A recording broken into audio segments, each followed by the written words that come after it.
Club des jeunes pour la promotion de la coopération sino-burkinabé est une association, comme toute association d'ailleurs, mais qui évolue dans la diplomatie. Il faut dire que dans notre contrôle, nous avons remarqué qu'à un moment donné, la diplomatie elle est à chaque fois étatique, qui intervient entre État et État. La jeunesse n'est pas intégralement prise en compte, la population n'a pas peut-être forcément son mot à dire lors des signatures de conventions, des accords, et ainsi de suite, qui lient notre pays et les autres pays. Donc nous avions dit, dans le cadre de la coopération de la Chine, le Burkina Faso, qui est une coopération que nous qualifions de la meilleure, il est important que la jeunesse fasse son mot à dire, il est important que la population arrive au niveau de la base, notamment la population suite à ces constats. Nous avions mis en place un club qui a son cheval de bataille, qui est de promouvoir la coopération dans divers domaines, que ce soit l'éducation, la santé, la culture,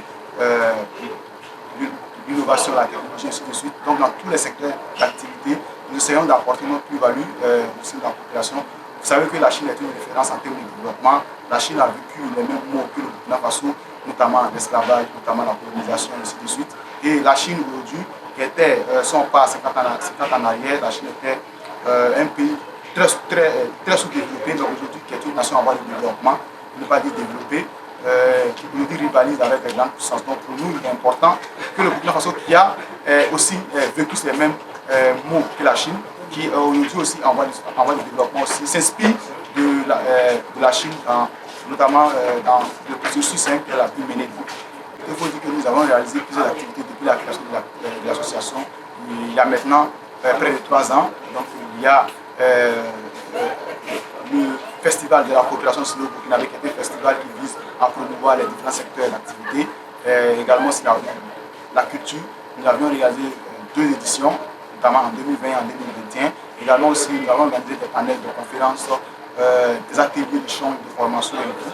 Et aujourd'hui, nous sommes là dans le cadre du lancement des activités de l'année 2022. Vous savez que le Burkina Faso, cette année, a été marqué par un événement essentiel en début d'année, notamment le coup d'État qui a perturbé un certain nombre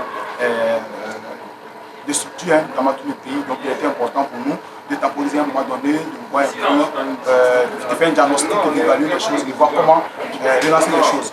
Aujourd'hui, le Burkina Faso est un pays qui est vraiment meurtri, qui est vraiment touché par le terrorisme. Nous avions dit la gestion du terrorisme, la solution au terrorisme n'est pas forcément par les armes, par les militaires, comme certains le pensent, comme certains le voient, mais à travers une voie diplomatique. Pourquoi est-ce qu'on ne peut pas aussi apporter un plus dans le cadre de la réduction de cette crise du terrorisme. Donc pour nous, la Chine aussi a vécu le terrorisme et la Chine a réussi à parler de son sol du terrorisme, et il y a une expérience qu'il faut en tirer. Il y a des actions qui peuvent être menées vis-à-vis de ce que la Chine a pu mener chez elle, évidemment au Burkina Faso. Donc, raison pour laquelle nous avions initié, nous avons dit pour le départ de 2022, il faut aller vraiment en force et organiser une activité qui vraiment va répondre en tout cas aux besoins de notre pays, qui est aujourd'hui la lutte contre le terrorisme. Et donc, à travers ce panel-là, nous allons essayer de fond en comble de savoir comment est-ce que on pourra vraiment utiliser l'expérience chinoise, l'approche chinoise, l'aide chinoise, l'accompagnement chinois, de pouvoir s'en sortir dans la lutte contre le terrorisme.